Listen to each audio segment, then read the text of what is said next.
സൈനികനാകുക എന്ന മോഹത്തിനൊപ്പം കടുത്ത ഫുട്ബോൾ പ്രേമവും നെഞ്ചിലേറ്റിയിരുന്നു സ്കൂളിൽ ഷോക്കേറ്റ് മരിച്ച മിഥുൻ എന്ന 13-കാരൻ. ബുധനാഴ്ച സ്കൂൾ ഫുട്ബോൾ ടീമിലേക്ക് തെരഞ്ഞെടുക്കപ്പെട്ടതിൻ്റെ സന്തോഷത്തിലായിരുന്നു പ്രാദേശിക ഫുട്ബോൾ ടീമായ FC വളന്തറയിലെ പ്രധാന താരമായിരുന്ന മിഥുൻ. മിഥുൻ്റെ സ്വപ്നങ്ങളിലും ഇഷ്ടങ്ങളിലും കൂടെ ഉണ്ടാകാറുള്ള കൂട്ടുകാർക്കൊപ്പം മിഥുൻ്റെ സ്വന്തം ഗ്രൗണ്ടായ മലക്കുഴി മൈതാനത്ത് നിന്ന് സുധീഷ് ഗോപാൽ തയ്യാറാക്കിയ റിപ്പോർട്ട് കാണാം. ഞാനിപ്പോൾ നിൽക്കുന്നത് ഇന്നലെ തേവലക്കര ബോയ്സ് ഹൈസ്കൂളിൽ ഷോക്കേറ്റ് മരിച്ച മിഥുൻ നിത്യവും ഫുട്ബോൾ കളിക്കുമായിരുന്ന ഗ്രൗണ്ടിലാണ്. ഈ ഗ്രൗണ്ടിലെ പ്രധാന ഒരു ഫുട്ബോൾ കളിക്കാരനായിരുന്നു മിഥുൻ. ആ കളികളിൽ മിഥുന് ഒപ്പമുണ്ടായിരുന്ന സുഹൃത്തുക്കളാണ് ഈ നിൽക്കുന്നവരൊക്കെയും. ഇവരുടെ ആ ഒരു അനുഭവവും അതോടൊപ്പം തന്നെ ഇതിനോട് ചേർത്ത് പറയേണ്ടത് മിഥുൻ ഇന്നലെ ഈ അപകടത്തിൽപ്പെടുന്നത് തന്നെ ഫുട്ബോളിനോടുള്ള വലിയ ആ ഒരു പ്രേമം കൊണ്ട് തന്നെയാണ്. കാരണം സ്കൂൾ അധ്യയനം തുടങ്ങുന്നതിന് മുമ്പുള്ള സമയത്ത് സുഹൃത്തുക്കൾക്കുമൊപ്പം ചെരുപ്പ് ഉപയോഗിച്ച് ഫുട്ബോൾ കളിക്കുന്നതിനിടയിലാണ് ഇത്തരത്തിൽ ചെരുപ്പ് തെറിച്ചു പോകുന്നതും അത് എടുക്കാൻ കയറുന്നതിനിടയിലുമായിരുന്നു അപകടം. അപ്പോൾ ഈ വിദ്യാർത്ഥികൾ, ഈ സുഹൃത്തുക്കളോട് നമുക്ക് ചോദിക്കാം, എത്രത്തോളം പ്രിയപ്പെട്ടതായിരുന്നു ഫുട്ബോൾ കളി, അവർക്കുള്ള അനുഭവം എന്താണ്? എത്ര നാളായിട്ട് നിങ്ങളിവിടെ ഫുട്ബോൾ കളിക്കുന്നുണ്ട്? ഇതിന് എത്രത്തോളം പ്രിയമായിരുന്നു ഫുട്ബോൾ കളി? ഇവിടെ 8 വർഷമായിട്ട് ഇവിടെ കളിയുണ്ട്. മിഥുൻ ഇപ്പം പുതിയ സ്കൂളിലോട്ട് എന്നിട്ട് അധികം വരുന്നില്ലായിരുന്നു. അതിനു മുമ്പേ എപ്പോഴും വരുമായിരുന്നു, വന്ന് വൈകിട്ട് കളിക്കാൻ വരുമായിരുന്നു. ഫുട്ബോൾ കളിയിൽ എങ്ങനെയാണ് മിഥുൻ? മിടുക്കനായിരുന്നു? മിടുക്കനായിരുന്നു. ഡിഫൻഡറായിരുന്നു മെയിനായിട്ടും കളിക്കുന്നത്. മത്സരങ്ങൾക്കും ഒക്കെ പോകുമായിരുന്നു? ടൂർണമെൻറ്റിനെല്ലാം ഇവിടുത്തെ ടീമുമായിട്ടും സ്കൂളിലെ ടീമുമായിട്ടും പോകുമായിരുന്നു. എന്താ നിങ്ങളുടെ ടീമിൻ്റെ പേര്? വിളന്തര FC. വിളന്തര FCയിലെ ഒരു പ്രധാന കളിക്കാരനെ തന്നെയാണ് ഇപ്പോൾ നഷ്ടപ്പെട്ടിരിക്കുന്നത് അല്ലേ? അത് A ടീം B ടീം ഉണ്ടായിരുന്നു. അല്ല A ടീമായിരുന്നു അവൻ. A ടീമാണോ മികച്ച ടീം? A ടീമാണ്. സീനിയേഴ്സ് ജൂനിയർ സീനിയറിലായിരുന്നു ഇത്. മോനൊക്കെ ഒരുമിച്ച് ഒരേ സ്കൂളിലാണോ പഠിക്കുന്നത്? ഞാൻ വെസ്റ്റല്ല, പക്ഷേ ഞങ്ങൾ ഇവിടെ ആയിരുന്നു കളിച്ച് വളർന്നത്. അങ്ങനെ അവൻ ഒരു പ്രാവശ്യം ചെരുപ്പ് എടുക്കാൻ വേണ്ടി കയറിയതാണ്. അങ്ങനെ ആ ചെരുപ്പ് തട്ടിക്കളിച്ചിട്ട് ആ സീറ്റ് അതവിടെ പണിഞ്ഞാൽ ഇത്ര പ്രശ്നം ഉണ്ടാകില്ല, അങ്ങക്ക് അവനെ നഷ്ടപ്പെടത്തില്ലായിരുന്നു. സ്കൂളിലെ അധ്യാപകരൊക്കെ ഇതൊന്നും ശ്രദ്ധിക്കാറൊന്നും ഇല്ലായിരുന്നു?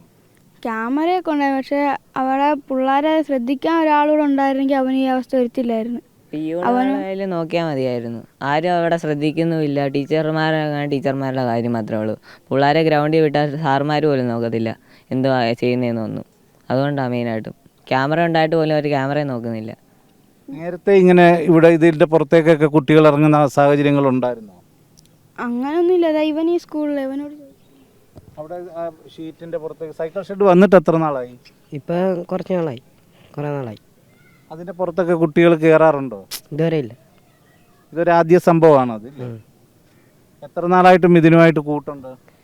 ഞങ്ങൾ ജനിച്ചപ്പോൾ തൊട്ട് കൂട്ടാ. ഈ സംഭവം കേട്ട് ആ സ്കൂളിൽ തന്നെ അല്ലായിരുന്നു? എപ്പോഴാണ് ഇത് അറിഞ്ഞത്? ഞാൻ ട്യൂട്ടോറിയം കഴിഞ്ഞ് രാവിലെ വന്നപ്പോഴാണ് അറിയുന്നത്. അപ്പം ഇതിനാണ് അപകടത്തിൽപ്പെട്ടതെന്ന് അറിഞ്ഞായിരുന്നു? സ്കൂൾ വിട്ടപ്പോഴാണ് അറിഞ്ഞത് ഇതിനാണ്. നിങ്ങൾ ഇവിടുന്ന് എല്ലാവരും ഒരുമിച്ച് സ്കൂളിലേക്ക് പോയില്ലേ? തിരിച്ചു വരുമ്പോഴൊക്കെ ഒരുമിച്ച് കൂട്ടുകൂടിയാണോ വരുന്നത്? അത് ഇവിടുത്തെ കളിയിലാണോ കൂടുതൽ കൂട്ടുകൂടാറ്? ഇവിടുത്തെ കളിയിലാണ് കൂടുതലും കൂട്ടുകൂടുന്നത്. രാവിലെ അവർ അച്ഛൻ കൊണ്ടുവിടും. എന്നിട്ട് അവിടുന്ന് കഴിച്ച് ഒരുമിച്ചാണ് ബസ് കയറി പോകുന്നത്. തിരിച്ചും വൈകിട്ട് അവനെ കാണുവാണെങ്കിൽ സൈക്കിളിലാണ് ഇവിടെ വീട്ടിൽ കൊണ്ടുവിടുന്നത്. ഇതിന് എന്താവണമെന്ന് ആഗ്രഹം എന്നൊക്കെ പറയാറുണ്ടോ? അവനൊരു സോൾജിയർ ആവാനും ആഗ്രഹം. പിന്നെ ഫുട്ബോൾ നല്ലോണം കളിക്കായിരുന്നു. ഞാൻ ഫുട്ബോൾ സെലക്ഷന് അവൻ്റെ ടീമിൽ സെലക്ഷൻ കിട്ടിയെന്ന് പറഞ്ഞായിരുന്നു. അതിൻ്റെ സന്തോഷത്തിലായിരുന്നു. അതിൻ്റെ തൊട്ടടുത്ത ദിവസം തന്നെയാണ് ഈ അപകടം ഉണ്ടാകുന്നത്? അതിൻ്റെ തൊട്ടടുത്ത നിമിഷമായിരുന്നു. പിന്നെ അവന് വേണ്ടി ഇവിടുത്തെ ടീമിലെ ജേഴ്സി അടിക്കാനും കൊടുത്തിരുന്നു അവൻ്റെ പേരിൽ. ഇത് ഈ NCCയും കൂടെ ഉള്ളത് കൊണ്ടാണ് ഈ സ്കൂളിലേക്ക് ഇതിൻ പോയത്? NCC അവന് അത്ര ആഗ്രഹമില്ലായിരുന്നു. അവന് JMHSൽ പോകാനായിരുന്നു. അവൻ്റെ കൂട്ടുകാരെല്ലാം JMHSലായിരുന്നു. അവൻ പറഞ്ഞു 1 മാസം പോയിട്ട് പറ്റത്തില്ലെങ്കിൽ JMHSൽ പോകുമെന്നായിരുന്നു പറഞ്ഞത്.